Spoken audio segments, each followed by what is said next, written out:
I'm tying the Atherton #1 dry fly on a #14 fine wire hook.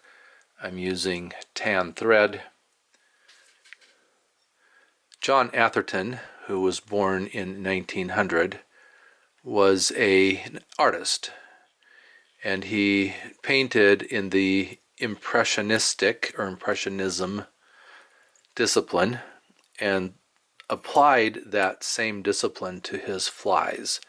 So instead of being directly imitative, his goal was to create impressions of the insects that he was imitating. And you'll notice that particularly in the colors that he used for his flies. I am going to tie the tail in.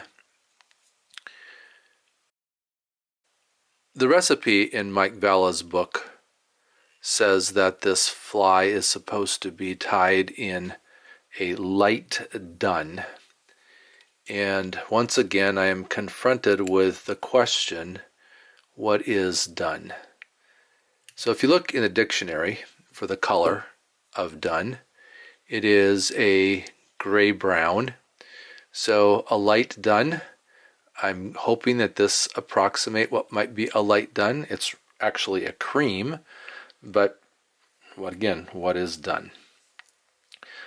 The rib on this fly is gold oval tinsel, so I have some small gold oval tinsel I'm tying in. And I'll just wrap back with that to where I have the tail tied in. And part of the impressionism with this is particularly the color of the body, I think. So the gold rib, which will be wrapped around white or cream fox belly hair. So I'm going to dub some fox belly. And just pick a little bit. I've pulled the fox belly hair off of the fox pelt, pulled out the guard hairs, and then broken up the fibers so that they're a little bit shorter because they're fairly long fibers. And then I will wrap the body. It's not a fat body, as is the case with these mayfly imitations. You want a slender mayfly style of body.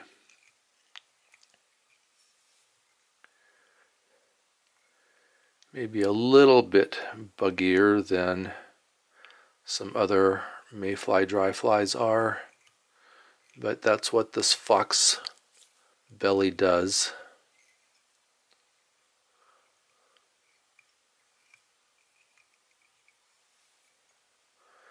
So I'll wrap that up to where I will tie in the wings and front hackle. I'm going to counter wrap the rib just because that's what I've read is a good idea with hackled body or dubbed bodies, is to counter wrap the rib so that the rib does not lay down into the maybe creases or between the wraps of the dubbing. So I'll take 3 wraps over the top of that to catch it, 3 tight wraps underneath to secure it, and then I'll clip out the rib material. The wings on this fly are hackle tips. So I have 2 hackle tips that I've cut same length, and I will lay those with the stem right at the eye so it doesn't go over the eye, and wrap in over those stems or rachises. I got one in. Let me lay that against the first one. Catch that butt end in also. And then I'm going to wrap between them just to keep them separated with a couple of X wraps. I'm not real worried about them standing up at this point. I will get them to stand up when I wrap the hackle in around them. And then this is a 2-color hackle, a light ginger, or again I'm using the same color that I used for the tail and for the wings. And I'm going to tie that with the shiny side forward or out. I'm going to pull down on the barbs at the butt end and clip those to give myself a crew cut.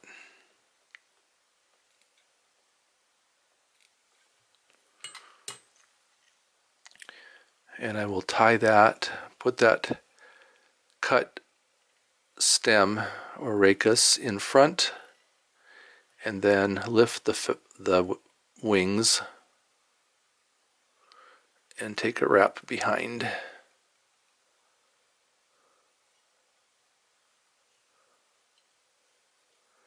And then I will do the same with a grizzly hackle. Bring my thread back out in front, pull the barbs down at the base of the grizzly hackle. The instructions or the directions, the recipe in Mike Valla's book, Founding Flies, says to tie it with a light grizzly, and I don't know exactly what that means. Grizzlies, in my understanding, are these black and white barred feathers. So maybe a light grizzly is one where the white is more pronounced than the black. I have, for example, this grizzly where the black is very much more pronounced than the white. So maybe a light grizzly is one where there's more white and not as much black. I'll lay that against the hook, wrap in that stem. Again, go underneath of the wings, just so that I'm tying in behind the wings. Bring my thread out in front. Then I'm going to pick up on the wings, see if I can wrap these together. So grab both of those hackle feathers together and take a few wraps behind the wings, and then come up in front of the wings. These are fairly short. I might have put a hackle plier on them, but I think we're going to be fine. And you can see how the light color, the cream, or what I'm going to call a ginger, light ginger, or even a light dun, really does kind of predominate that and keep it light.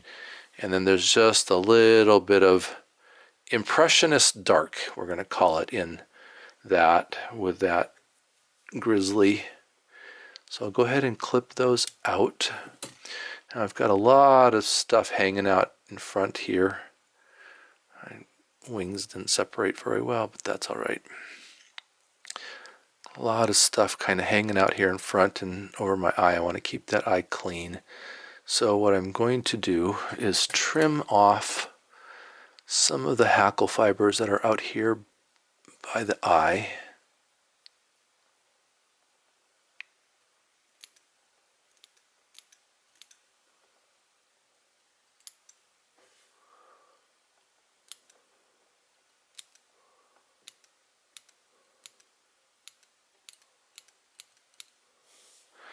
And then I'm going to I just use a ballpoint pen that I can do a half hitch with and kind of just push back on that hackle with that, and that'll clear the eye without trapping hackle fibers. And if I do 2 wraps around the pen, then I get a double half hitch, and that creates my knot without trapping hackle fibers under my knot. So 2 wraps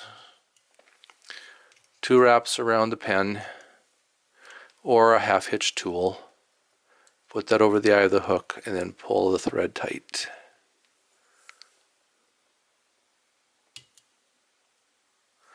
I'll take my scissors and just push against my thread to cut it out. I have a pick I can use to push and make sure that that eye is open enough for a tippet.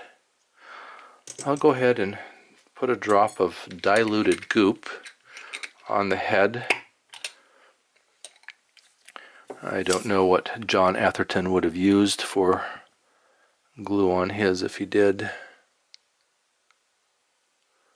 I'll leave a recipe for the goop in the description. And then to make sure that the eye is clean, I can push a hackle feather tip through it and make sure that I'm ready for a tippet.